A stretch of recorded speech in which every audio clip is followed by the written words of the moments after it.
Sziasztok gyerekek!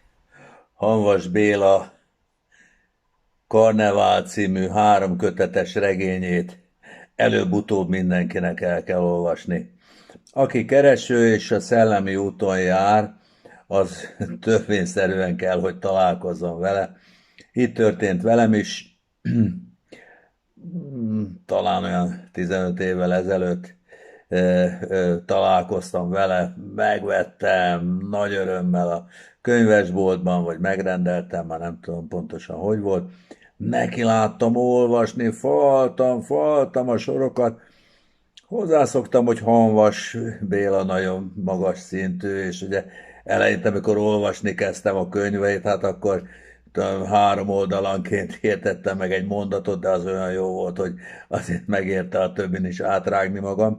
Aztán egyre többet értettem meg belőle, már egész jól tudtam fogyasztani Hanvas Béla szellemi táplálékát, de a karnevál az kifogott rajtam.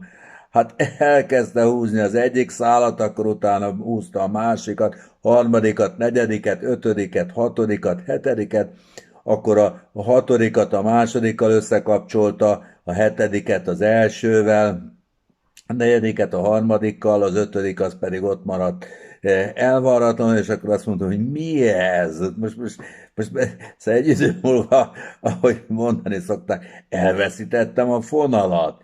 Hát mondom, most miről szól ez? Ez nem eszélygyűjtemény, ez egy regény, de hát én most már azt sem tudom, hogy ki vagyok, mi vagyok, vagy kicsoda, és hol, hová, merre, meddig. És aztán ugye segítséget kértem, illetve megosztottam a gondjaimat az Index Vallásfilozófiai Fórumán a fórumtársakkal, és egy jóindulatú fórumtárs segített, hogy ne izgulj öreg. Ennek az a lényege, ennek a regénynek ez szándékosan ilyen, ez egy beavató napló regény, vagy egy beavató regény, egy képzelt napló, aminek az a célja, hogy a fixációkat megszüntesse benned. Mert addig, ameddig az ember valamilyen fix pontot tud találni, vagy tud keresni, addig az ember ugye a polaritásban van, és a jó és a rossznak a kettéválasztásában sínylődik, és akkor tudja magát az ember teljesen átadni a Jóistennek, és ugye a végén mindent eldobva lendületből begördülni Isten országába, amikor az ember minden fixációját föladta, minden elképzelését a világról és a Jóisten akaratáról, akkor tudja igazán befogadni a Jóisten akaratát, nem pedig a saját korlátolt tudásával kitalálni, vagy kitotózgatni. Na most, tehát ennyit Hanvas Béla Karnevál című regényéről, aki neki áll olvasni, az bátran rágja